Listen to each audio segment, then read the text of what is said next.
I'm about to be talking with my guy Zach Greenberg. If y'all familiar with the Forbes list, that's the dude who created it. So gotta go live, have a little chit chat. How y'all feeling today? I've already had Chick-fil-A. I've had some water. If anyone cares.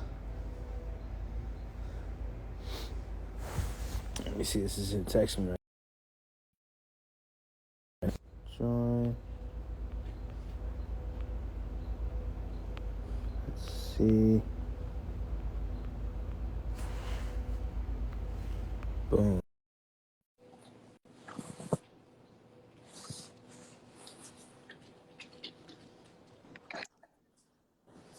My guy, Hey, what's going on? not too much. Glad to be taking the time. Yeah. You know, every time I do an IG live, it's like they've changed the apparatus to do it, and you have to find the little like accepted thing. You know, you have to go on Yeah, and it's click it, nuts. and it disappears in the feed, and it's all very confusing. But despite the challenges, here we are, right? Yes, here we are. All right. So yeah, I mean, I think that a great place where we could begin is I love this part of our conversation. We talked from my book, We're All Musicians Now. And, basically the point of the book is uh, anybody who's doing anything can learn from musicians, and particularly the way you operate. Um, and you said that you wouldn't sell your publishing catalog, your recorded music catalog, even for $100 million, which, Correct. I mean, is not even outside of the realm of possibility. But tell me a little bit about, you know, what made you kind of draw that conclusion when you were thinking about it when we talked? Just because I've made enough millions where I can wrap my head around having 100 of them, and I'm like, all right, well, you know, give $100 million to a lot of people, they might go do all these philanthropic things and whatever. But currently, right now, I don't have any urgent philanthropic ideas to do. So with 100 million, I mean, I've already done all my big purchases. What do I need the 100 million for? Like everyone has a house, everyone is good. I get passive income and I own my catalog. I don't want to give up ownership at all, ever.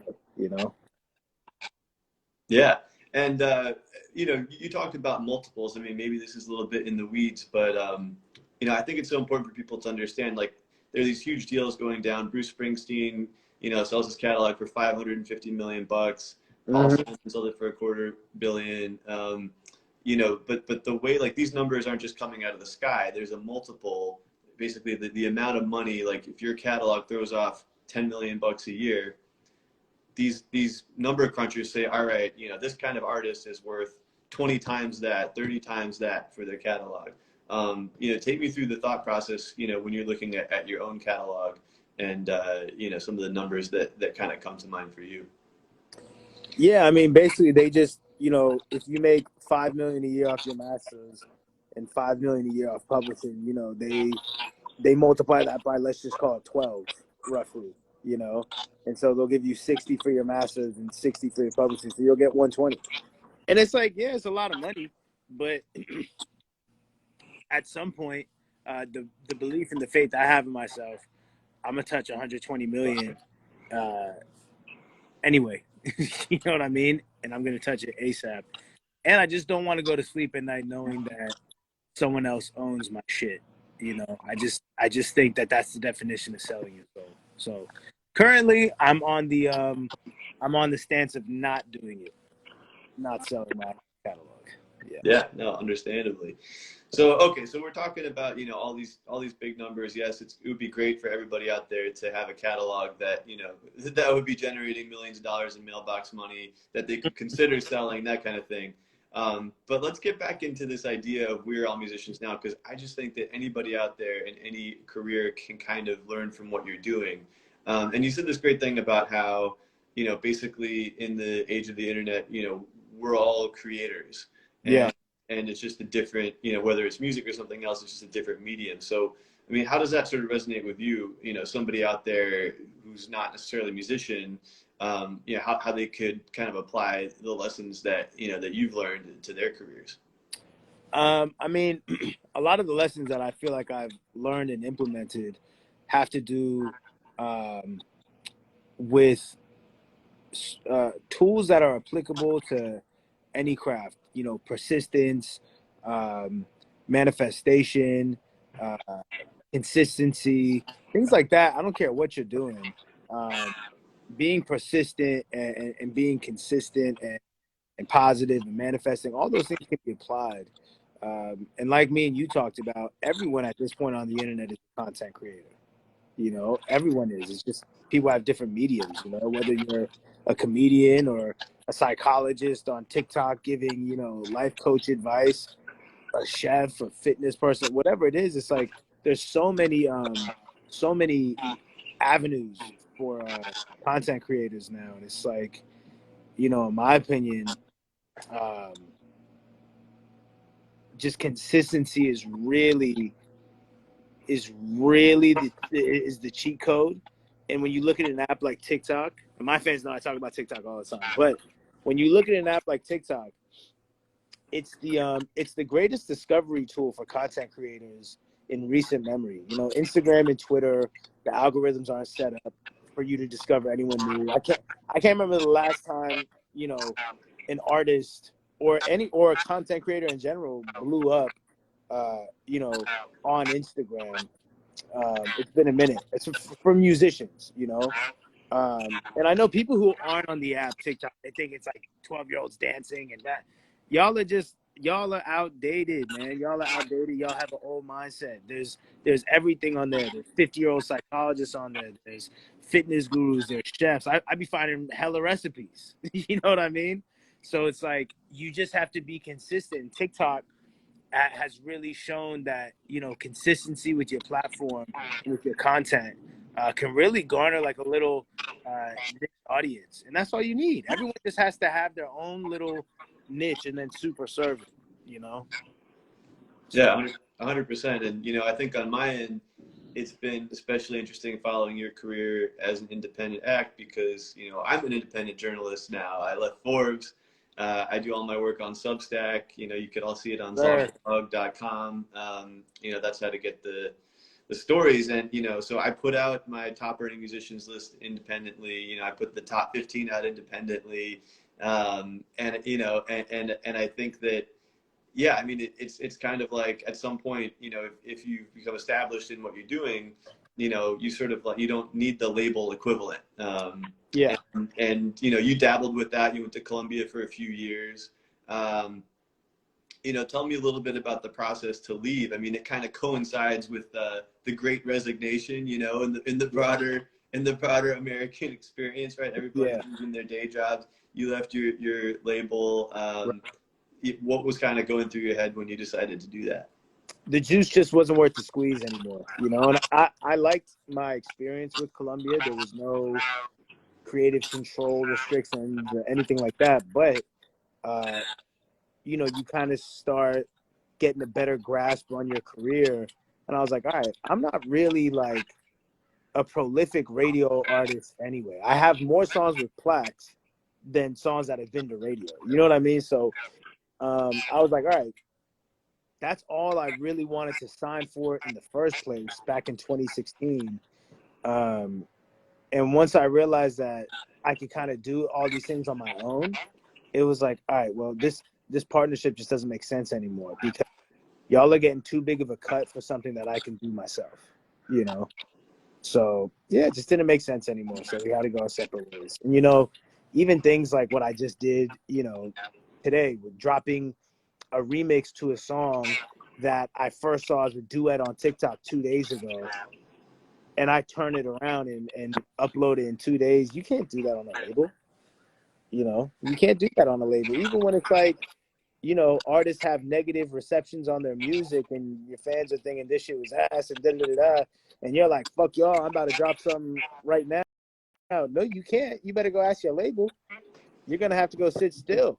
You're going to have to go sit still because they just fucking poured millions of dollars into your project and they're not recouped on that yet. So they're not about to just fucking write another, millions of dollars for you to go, fuck up against. So, the freedom is absolutely imperative to, I think, any content creators. I mean, imagine if you are a chef or you are a fitness guy, or woman, whatever. Imagine you can't post your workout without asking someone else. Imagine you can't post you making your recipe without asking someone else. It's absolutely insane. So music should be thought of no difference. Like, I shouldn't have to jump through all these hoops and all these checks and balances to share my art with the world. What the fuck are y'all talking about? It's insane. No, I 100%. I feel you on that. I once turned down a job, a really well-paying journalism job, because they said I would have to get their permission if I ever wanted to write a book. I'm like, that's not like That's insane. yeah, you can't tell me what to do. Come on. I mean, but I also look at the idea of mailbox money. It's almost like universal basic income, right? And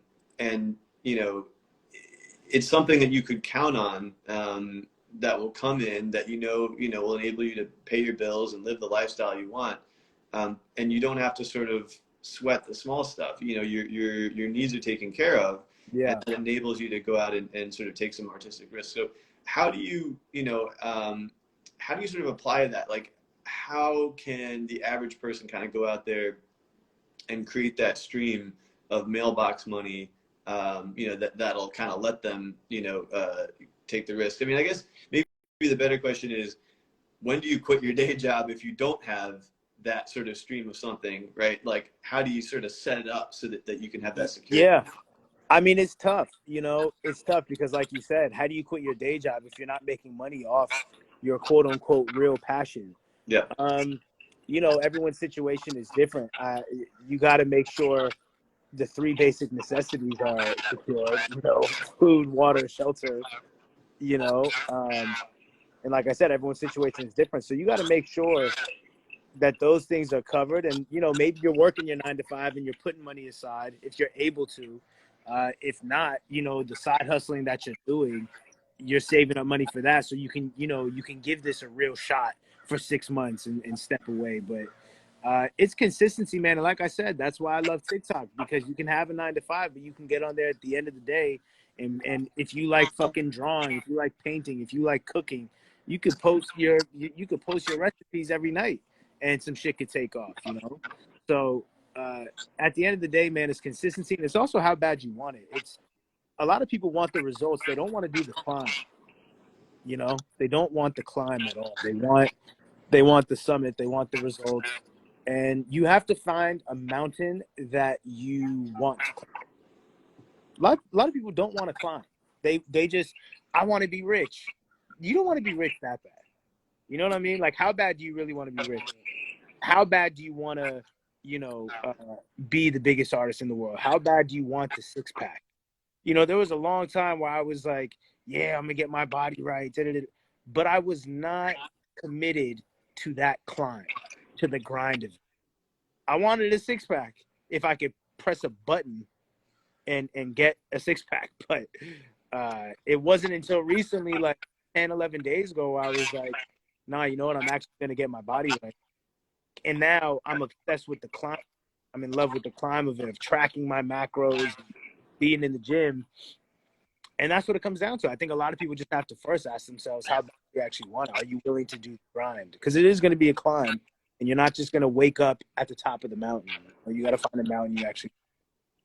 Yeah, no, that makes a ton of sense. And I think you can also tell when people are just in it for the money, and nobody wants the stuff when you can tell that the person is just after the money. Like, you want the stuff because it's good, because they're passionate about it. And Yeah. you're attracted to the artists who are able to show their passion, and then that makes them that makes you want to give them the money, that kind of thing. Yeah. Yeah. But yeah, it's interesting also talking about mailbox money. It's like all these huge deals you're seeing out there, people buying Bruce Springsteen's catalog, that kind of thing. These giant firms, these private equity firms, and all these kind of masters of the universe, all they want is to buy other people's mailbox money. They want to buy the Yeah. right to collect that mailbox money. And it's just, Right. it's so crucial. And, you know, I think that kind of just shows, you know, the importance of something like I that. was just gonna say, isn't that funny though? That Yeah. shows how valuable mailbox money is. That these people are willing to overpay. Everyone is overpaying catalogs, by the way. These companies are willing to overpay just so that they can have what you already have, which is passive income, Yeah. mailbox money. I'm not like, what? I know why y'all are willing to overpay, because this shit is fucking it. This is like hitting the lottery every week. I'm not giving this up. Yeah, that makes a ton of sense. All right, man. Well, I know your time is limited, so I just wanted to say thanks for taking some of it, and for everyone out there for listening. You can check out the article that I wrote about Russ on zogblog.com. It's all good, man. I just read it. I appreciate it. It was very You bet. well written, very well done. I appreciate it. You bet. Well, you know, it takes a great subject, so really Thank you. appreciate you taking the time, and yeah, hopefully do this again soon. My guy, absolutely. All right. Have a All good right, one. peace. Bye.